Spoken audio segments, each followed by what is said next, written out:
where we are today.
Should we hear Anna?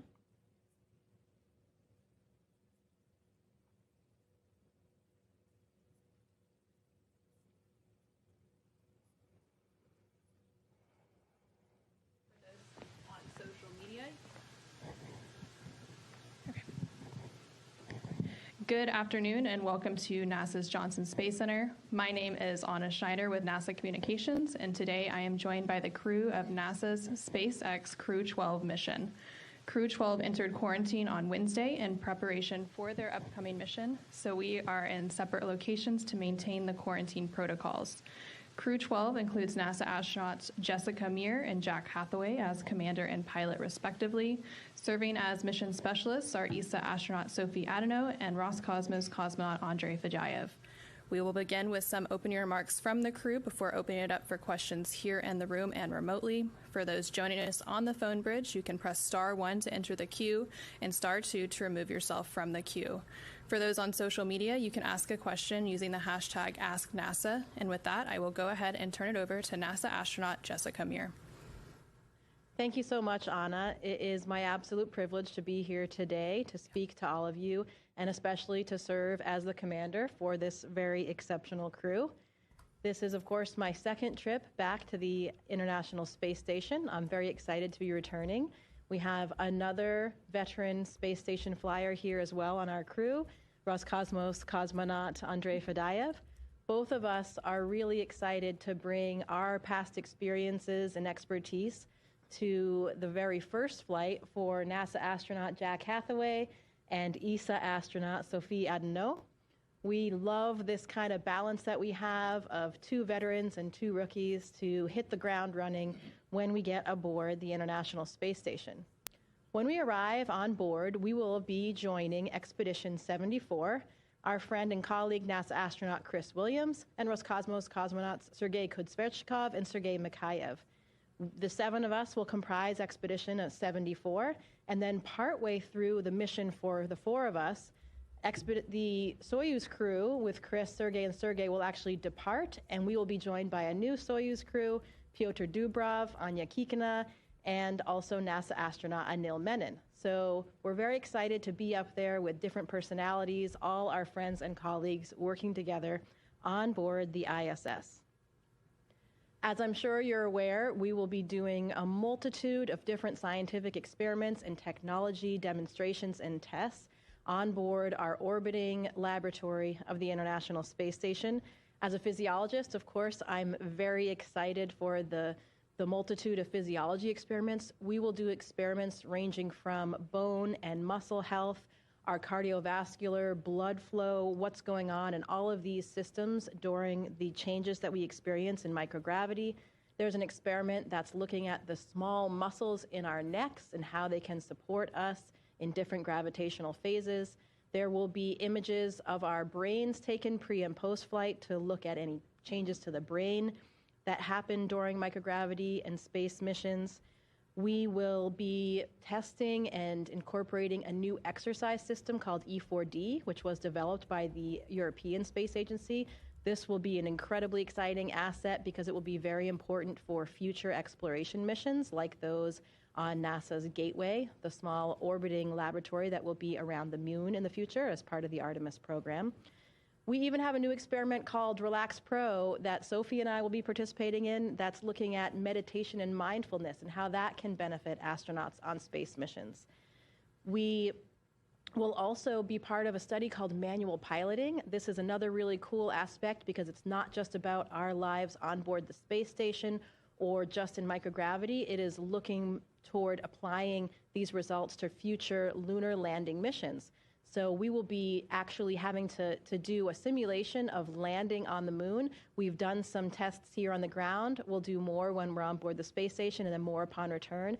And with that data, we will be able to understand more about how these gravitational transitions between different gravity environments and microgravity, how that affects astronauts' abilities to land on the moon and how to do that safely. So the science that we're doing is really exciting because it's looking not just on what can benefit astronauts real time on the space station, but toward the future of exploration missions, and of course has so many different impacts back here on Earth as well.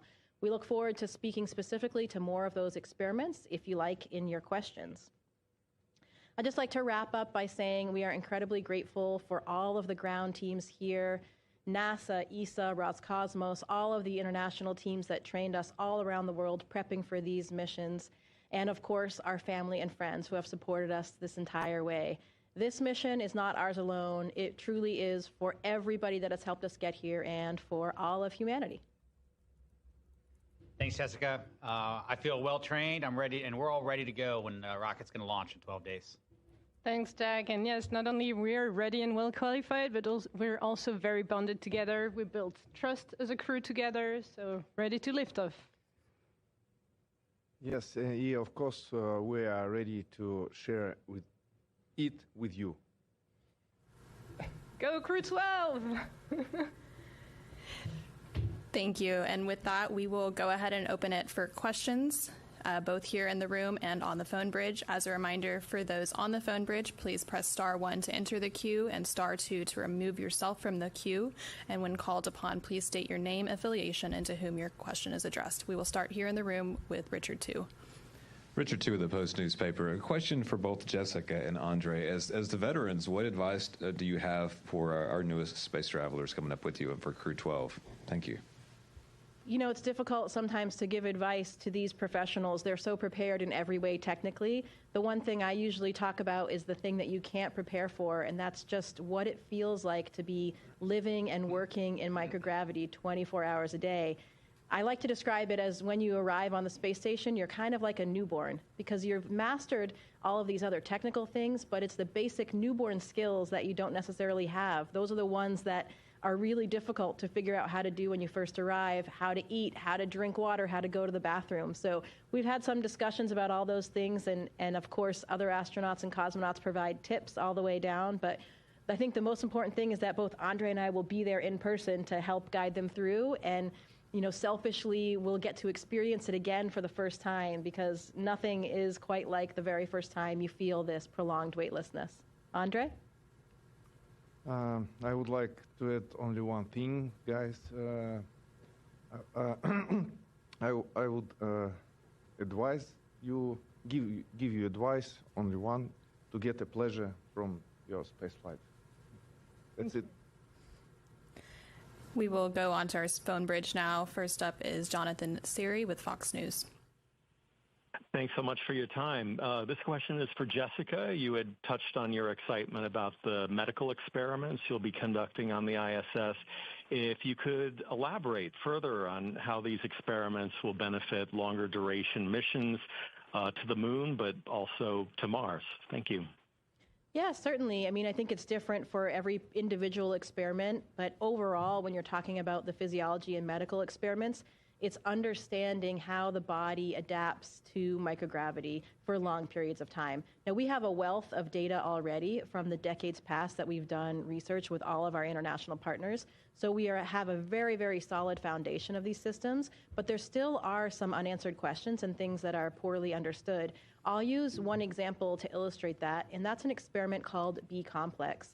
As I'm sure you're aware, it's been kind of a hot topic in the media for several years now. One of the things that happens to astronauts when they're in space is called a new phenomenon, a new syndrome called SANS, Spaceflight Associated Neuroocular Syndrome. And what that means, it's characterized by a set of changes that happen to the eyes and to some astronauts' vision, where some astronauts will experience deficits to their vision after spending a long time in weightlessness. They will have some swelling of the optic disc in the eye. They'll have some changes to the choroid, the layer that in the eye that actually provides blood flow, and to the retina itself, where those areas can get thicker and they can have some folds in them. And there is a flattening of the eye. So normally our eyeball's kind of round, and after prolonged weightlessness for some astronauts, there's a flattening of the back of the eye. I actually experienced a pretty strong case of this on my first flight, so it was pretty interesting. I didn't have any symptoms aside from the fact that I now have perfect vision. So I actually used corrective lenses on my first mission before I went up, and now I have 20/15, and that's persisted for the last 6 years. So pretty interesting for me. It actually turned out to be quite advantageous. But of course, we're studying this really thoroughly because we want to make sure that we don't have any long-term damage to astronauts' vision or to the eye themselves. The good thing is we haven't seen any deficits long-term that exist beyond the missions, but we need to collect more data. We need to really understand this problem thoroughly when we think about returning to the moon and even longer missions going to Mars. So that's just one example that will help us for future exploration. And then we can talk more if there are specific questions about experiments that help benefit patients and people right back down here on Earth as well. All right, next up we have Will Robinson-Smith with Spaceflight Now. Yes, hi. Thank you so much for taking the time to speak with us today. Question as well for Jessica Meir. Assuming, obviously, things are quite fluid right now, but if Crew-12 launches before Artemis 2, the opportunity would present itself for both you and your spacewalking colleague, Christina Cook, to be in space simultaneously once again. Have you thought about what communication opportunities might present themselves in that scenario? And then just briefly on the manual landing experiment that you're going to be conducting on the ISS, how far into the mission will that happen, and is it agnostic to the HLS provider, or are you working with specifically a SpaceX model for their Starship or Blue Origin's Blue Moon lander? Thanks. Yeah, sure. Of course, we are all thrilled about the launch of Artemis. We are very excited to see how this will all play out so we can watch our friends and colleagues go to the moon.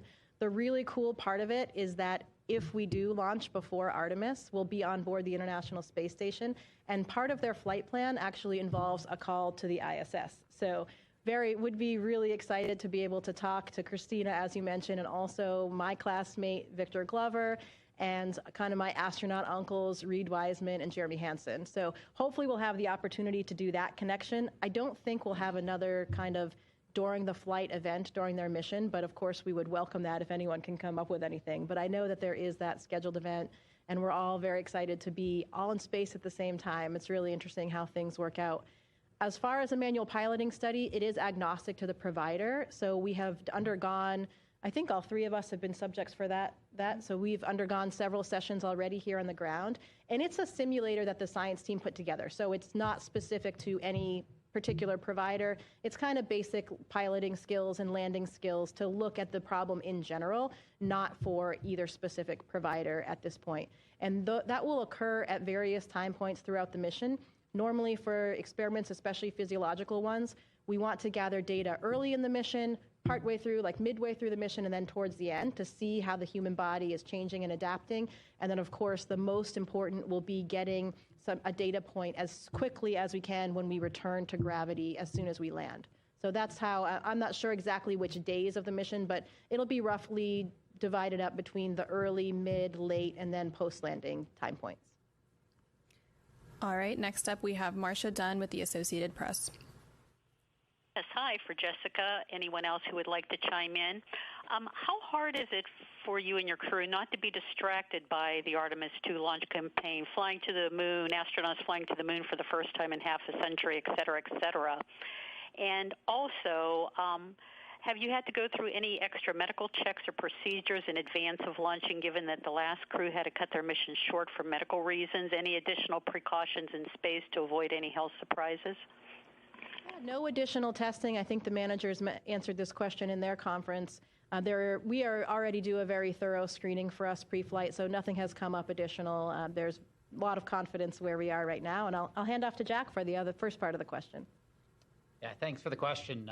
It's not a question about distraction. It's more about excitement, really. Like, these are our friends and colleagues that we watch train and work really hard to get qualified and ready to go to operate this vehicle on their mission to the moon.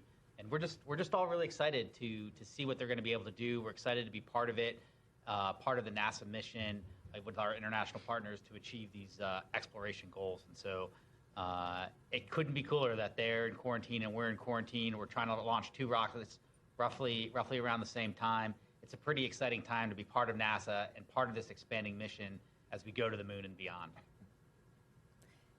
Thank you. We will go over to social media for a quick question. As a reminder, for those on social media, you can ask a question to the crew using the hashtag AskNASA.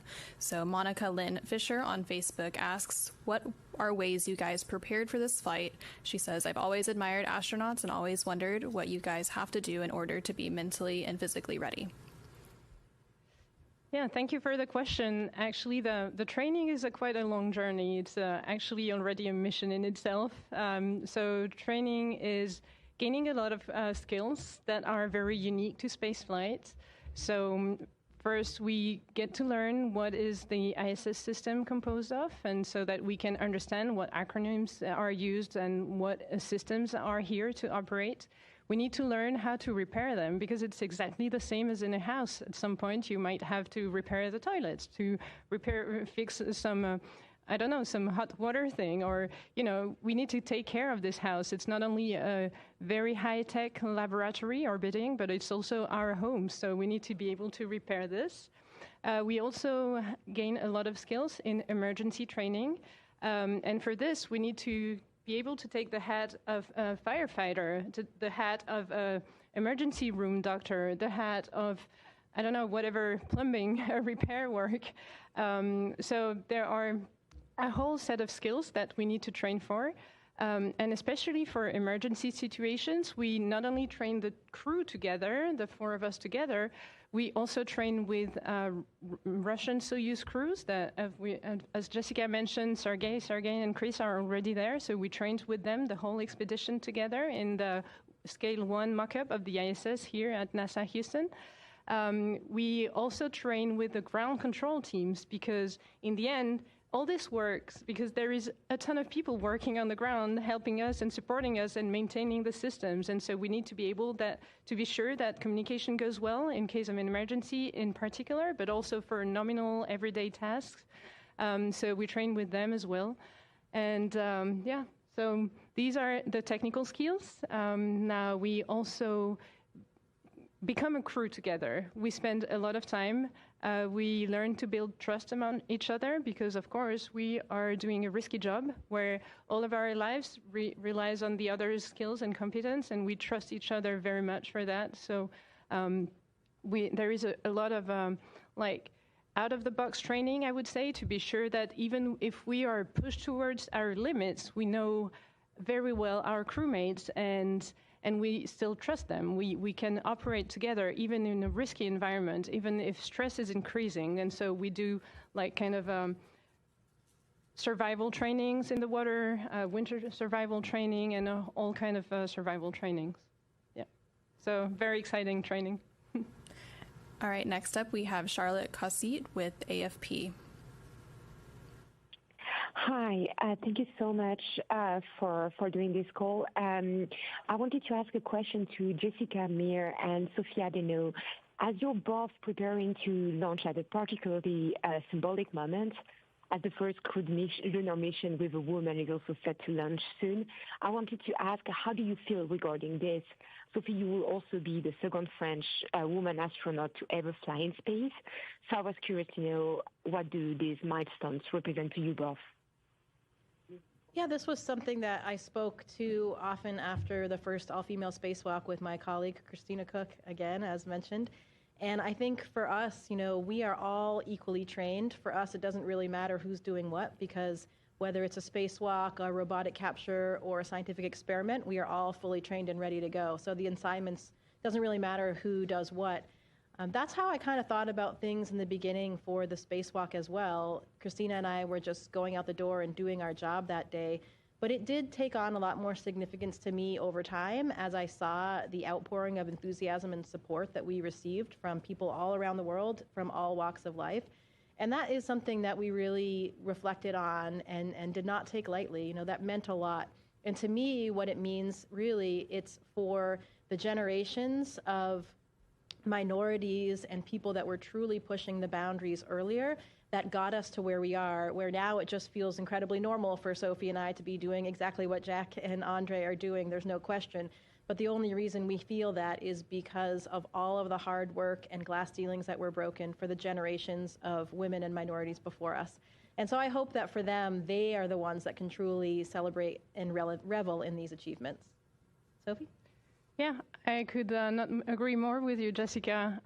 So for me, like being here today has been possible because I received a lot of inspiration from role models. So not only men astronauts, but also women astronauts. I remember very well the first launch of Claudie Agnuret. I was 14 years old. And that day, it kind of clicked in my mind. She was the first French woman astronaut flying to space. And before, only men. And you know, you when you're a teenager, you're just looking for inspiration. And if someone has done it already, then it clicks in your mind, say, hey, yeah, if a woman has done it already, then why not me? And so if like any of us can give some inspiration to whoever needs it, I think inspiration doesn't have a genre. It's available for everyone who needs it. We need, to share words of inspiration to everyone who needs it. And so, yeah, if we can do this for people who need it, then we're happy to do it. Next up is Josh Denner with Space.com. Hi, thanks so much. This question can be for Jessica or any of you. Have you had the opportunity to correspond with your Crew-11 counterparts since their return? And are there any insights or new tips they had to convey about life on the station that would have otherwise been exchanged during crew overlap in orbit? Yeah, we have had the opportunity to see them kind of informally so far in the gym and other places as we're going about our days and they're going about their rehab. So they definitely have some handover tips to share with us, and we actually are going to try to schedule something next week to speak directly with them. We also have some time with Chris Williams next week while we're still down here to get some of that handover before we get up there as well. So we're feeling very well positioned. It used to be the norm that we had these indirect handovers during, the time of my last mission. It was very normal to experience that. So we don't think that there will be any hiccups along the way. We'll be ready to go. Anything to add? Good. Next up, we'll take another question from social media. Sean Vecchio on Instagram asks, what are you guys most excited about for your upcoming mission? Andre?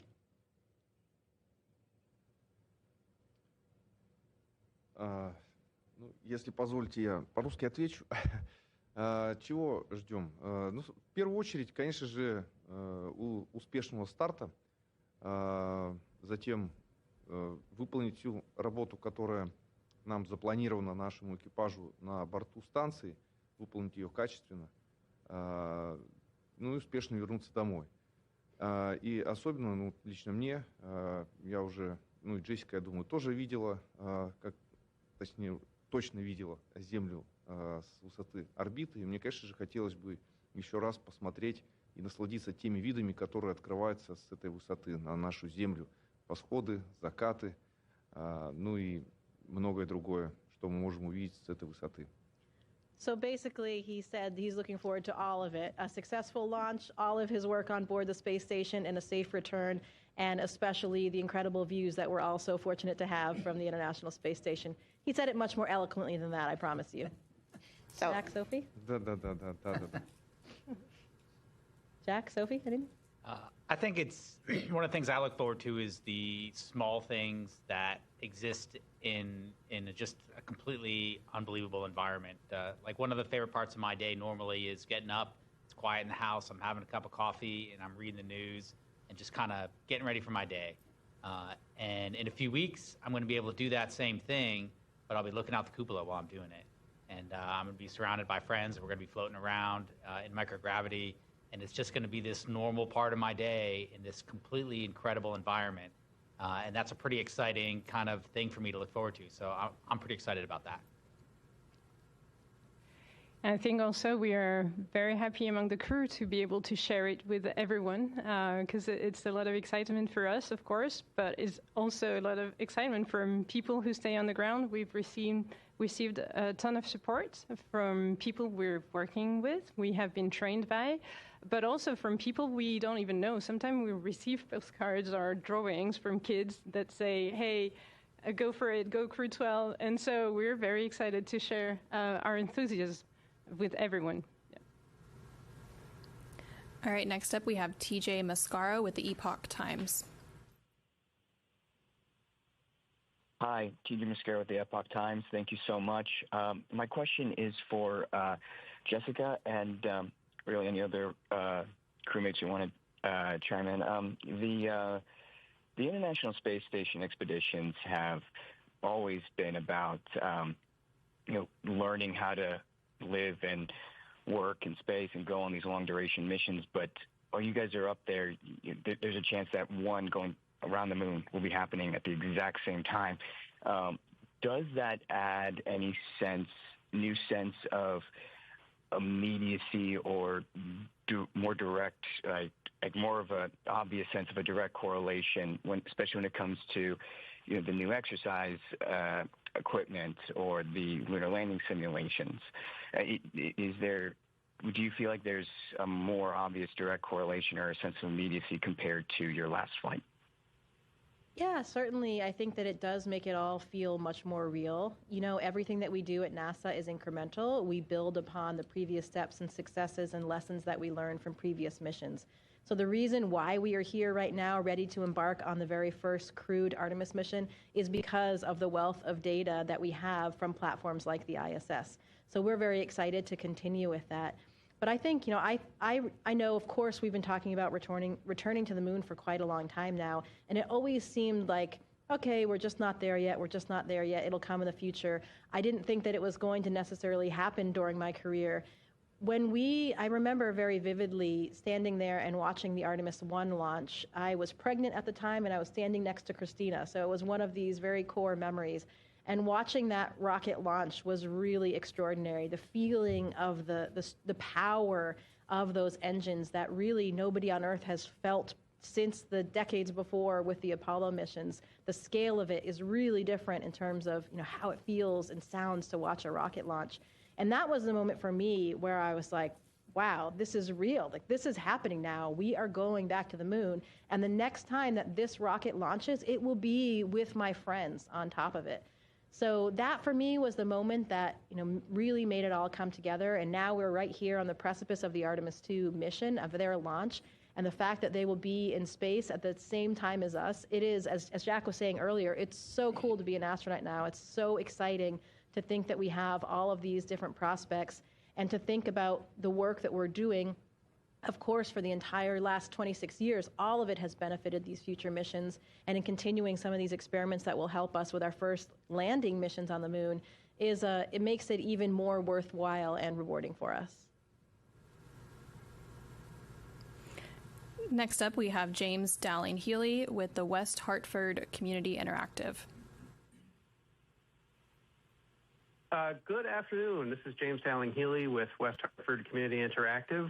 Given that Commander Hathaway is from Connecticut, Dr. Muir is from Maine, and Dr. Williams has deep ties to Massachusetts, will you be bringing any extra New England culture to the station, or are you planning any special downlinks? Thank you, and happy almost Groundhog Day. Thank you. Yeah, we all have some home events planned, so there definitely will be a lot of link-ups with the whole region of New England. And, Super Bowl Sunday will be just before we get up there as well. So we'll be cheering along. I did carry some special effects last time. I won't have any spoilers, but we'll see, what we have to represent the region and the different link-ups that we'll have. What do you think, Jack? I agree with everything you said. I'll add that we're all really proud of where we came from. I know that all of us grew up with mentors and friends and teachers, and we're all a product of where we come from. And being from New England, me being from Connecticut, and a lot of crewmates from that area is awesome. And I'm proud of where we come from. I'm proud of where we started, and I know no matter where we were born, where any astronaut was born, like that's always a part of us, and we carry part of our homes into space with us. And as Sophie always so eloquently says, we're happy to share that with everyone back home during our mission. And I would add that even if you're not from Maine or Connecticut, if you come from the middle of France, the countryside where I was raised, I'm also very proud from where I come from. Я тоже беру символику из своего родного города, где вырос, небольшой городок Свердловской области, это на Уральских, там, где Уральские горы. Вот, и я везу с собой флаг этого города. I'm also taking the symbols, symbolic items from the little town where I grew up in the Sverdlov region, in the small mountainous town in the Urals, and I'm also bringing the flag of my local town. We will go back over to social media for another question. Alice Roche on Facebook asks, how do you cope with being away from your family? Is it hard for you to deal with?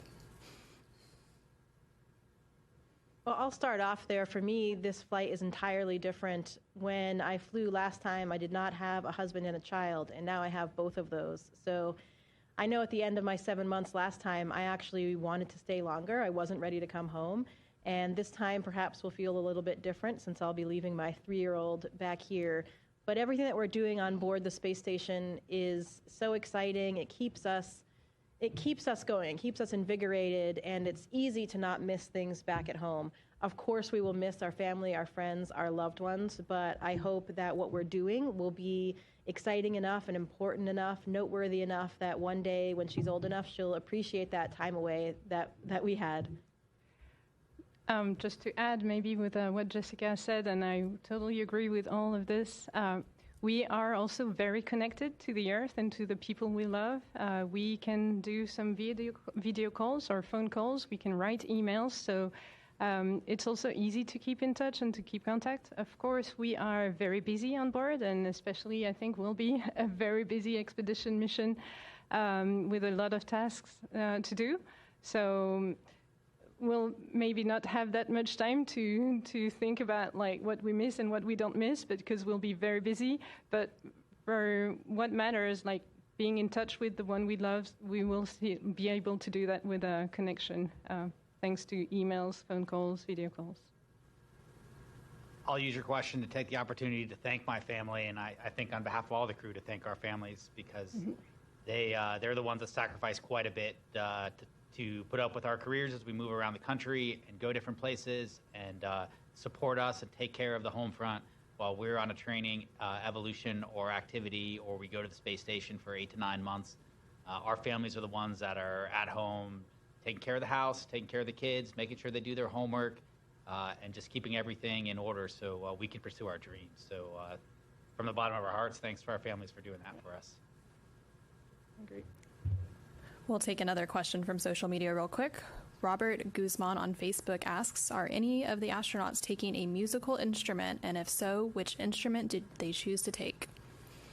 I packed my piccolo. It flew with me on my last flight, so I do plan to play that. We'll see if we can arrange what might be a special event. Stay tuned for that. There are also several instruments on board the space station that live there full time, a couple guitars, a keyboard, some maracas, and other percussion-type instruments. There was a saxophone briefly when I was there last time that was flown by Thomas Pesquet, so I got to play that last time, but that is no longer there. How about you guys? Any instruments coming up? I think we can say we take our voices too, right? That can be an instrument. Да, в прошлый полет я привез с собой губную гармошку, поэтому там сейчас на борту есть еще и губная гармошка. В прошлом полете во время экспедиции у нас было целых 3 гитары на борту, Джессика уже об этом сказала, и мы часто собирались, устраивали, не то чтобы концерт, а вместе сидели, пели песни на разных языках, пели все вместе, использовали, например, как караоке, то есть я играл на гитаре, и все остальные просто пели уже слова из интернета, какую-то песню, если брали. Поэтому я думаю, у нас в этот раз у нас будет что-то подобное обязательно. Также будем встречаться. Ну, может быть, устроим действительно какой-нибудь концерт. Yes, I am going to bring, I actually brought the harmonica on board, so there is one already there. And as Jessica mentioned, there were 3 guitars during our previous mission on board. We used to sing together, and it was like karaoke. We sang different languages, or I would play the guitar, and everybody would sing the words from the song they looked up online. So we will probably meet and play our musical instruments and maybe actually give a concert. We will go back to the phone bridge for a couple more questions. As a reminder for those joining us on the phone, you can press *1 to enter the queue to ask a question and *2 to remove yourself from the queue. We will go over to Will Robinson-Smith with Spaceflight Now. Hey, everyone. Thanks for allowing a second question.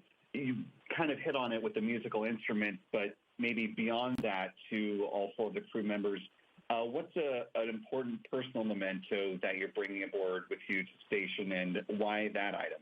Thank you. Well, if you want, I can start with. I mean, the things we bring on space station, there are different categories. There are some things that help us stay connected with our families, our beloved ones, our friends. And so generally for people, it's like kind of small souvenirs, pictures, or, everyone has its own or his or her own choices. There's a second category, I would say, is usually the thank you gifts that were given to us and that we want to fly with us and give back to the people, from people who really supported us, like mentors, people who gave us a ton of inspiration, or people who worked hours and hours to make this mission become possible and successful. And then there would be a third category, but for this one, I would say no spoiler. You will see along the way of those 8 months missions, because some things will happen on Earth, and we also want to celebrate and stay connected with everyone on Earth. So there will be some little surprises. And maybe a fourth category, because from the culture where I come from, food is very important, gastronomy. So actually the European Space Agency partnered with a chef whose name is Anne-Sophie Pic. And Anne-Sophie Pic prepared for us some meals to celebrate with the crew for things that we will want to celebrate, among others. And so it's a way also to feel connected to Earth, because it will represent not only some sophisticated meals, but also some very daily meals that everyone knows, and it kind of reminds our childhood. So it will be nice to reconnect and build bonds again with each other during meals. We're all very excited for the French food. It will definitely raise the bar on our culinary experience in space. We'll take another social media question. Ra on Facebook asks, how do you plan to get used to microgravity? Man, I don't really know. As Jessica and Andre and all of our veteran astronauts have talked about, it's something that you don't really understand until you live it. And you just kind of have to see. You have to give yourself some patience and some grace. Some people feel a little bit uncomfortable at first, but everyone kind of works their way through it.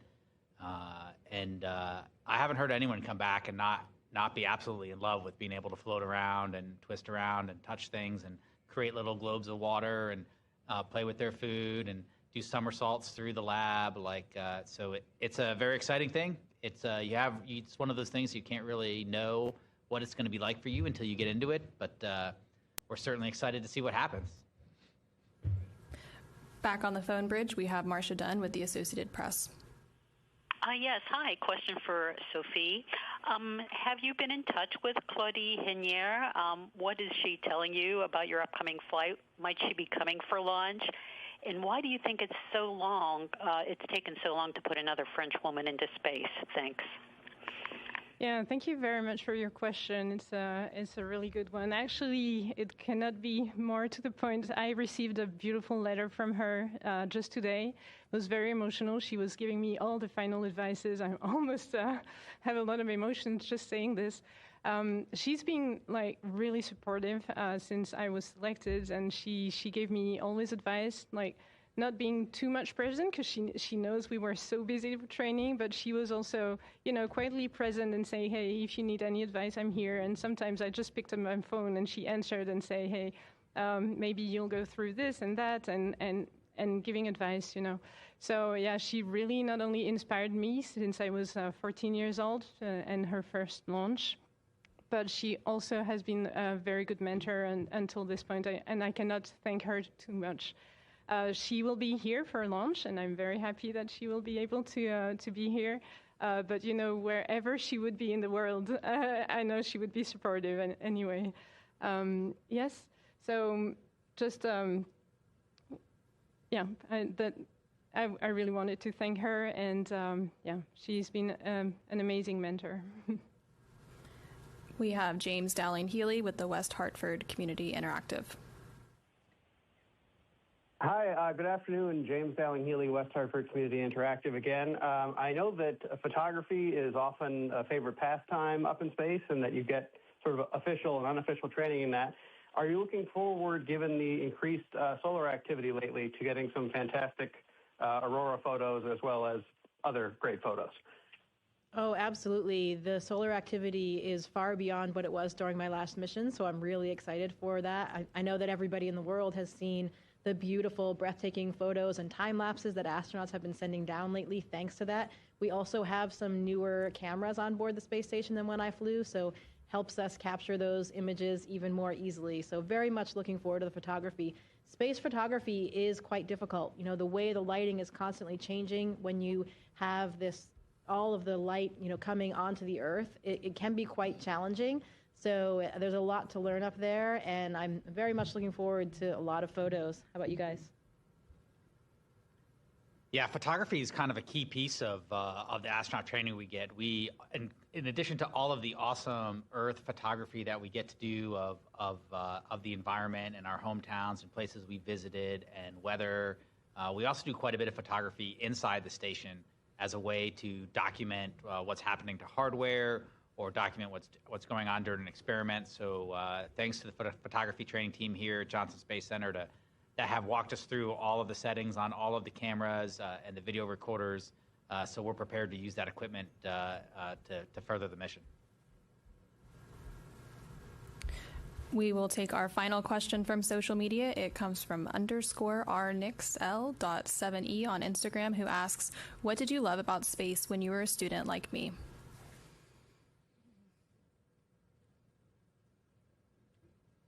I love the adventure. I've always been attracted to things that are hard to do and things that there's a little bit of you have to be pretty good at them in order to do them well, and there's challenge and there's a little bit of risk, and space is all of those things. It's someplace that we haven't really fully explored yet. We've taken a lot of great steps, and as Jessica's mentioned, we rely heavily on the people that have gone before us, but there's so much more out there in space. It's another frontier. It's another adventure to have, and that part is really exciting. It's been exciting for me my whole life, and I don't think that will stop. Like Artemis is going to the moon. Our friends are going to circle the moon in the next month or two. We're going to go up and spend 8 or 9 months on the space station, living in microgravity, learning about things, getting to go out the door in a spacesuit. There's a lot of adventure to have, and all of that was inspiring to me as a child and still is to this day. Yeah, I could not agree more with you, Jack, and I would say that it's the adventure, yes, for me too, but also the scientific part of the adventure. I think something that unites us as astronauts in general is that we love challenges, and it can be mental challenge or physical challenge, and the job of an astronaut has them all. So every time there's a new challenge, we're all ready to go and tackle this challenge. And adventure, science, all of this together. I would maybe say, as an international partner, what I was also very inspired to see is that it's a beautiful symbol of what humanity can do when nations cooperate together and work together.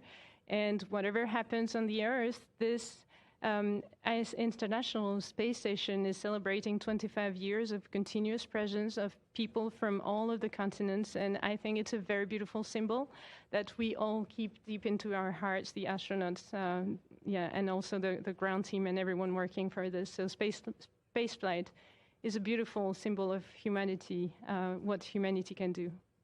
Andre? Если говорить о том, что чем космос притягивал в детстве, то я всегда говорю, в принципе, одно и то же. В первую очередь, конечно же, различные фильмы о космосе, различные книги о космосе. Именно читая эти книги, просматривая эти фильмы, мне, конечно же, хотелось побывать там, где еще никто не был, и открыть какие-то новые пути, либо быть участником того процесса, благодаря которому для человечества будут открыты новые пути к новым мирам. И я уверен абсолютно в том, что это обязательно когда-то произойдет. Whenever I'm asked what attracted me to space in my childhood, I inevitably say that those were movies and books I was watching or reading in my childhood. I was always attracted to unexplored space. I wanted to become one of the explorers exploring the unknown pathways and participate in the new discoveries, and that was the attraction. And I think it's very similar for me as well. As a child, I was very inquisitive. I had this scientific curiosity, especially about the natural world around me, the plants and the animals. Growing up in a small town in northern Maine with lots of trees around, I think fostered that. And my mom, who had this close connection to nature as a Swede. So all of that, this sense of exploration, I truly believe it's just inherent in us as humans. If not, we wouldn't have even discovered all of the continents and oceans on this planet. It just is natural part of us to want to look further, to go around the next corner. So that is why we are all so excited for this next chapter for our mission expeditions 74 and 75 on board the International Space Station. We talked a lot about some of the science, but we will also, it looks like, per the current plan, of course things are always changing, but it looks like we will also have several EVAs, several spacewalks during the mission as well, for solar panel upgrades, for other repairs of things like reflectors on the space station, and possibly more to come. So we will be very busy, whether it's conducting science, doing spacewalks, or even just changing the light bulb or fixing the toilet, like Sophie alluded to earlier. We see it all as this great next chapter of exploration, and we cannot wait to launch, coming up here very soon. And with that, we will go ahead and conclude today's news conference. Thank you for everyone who joined us here in the room, on the phone bridge, and on social media.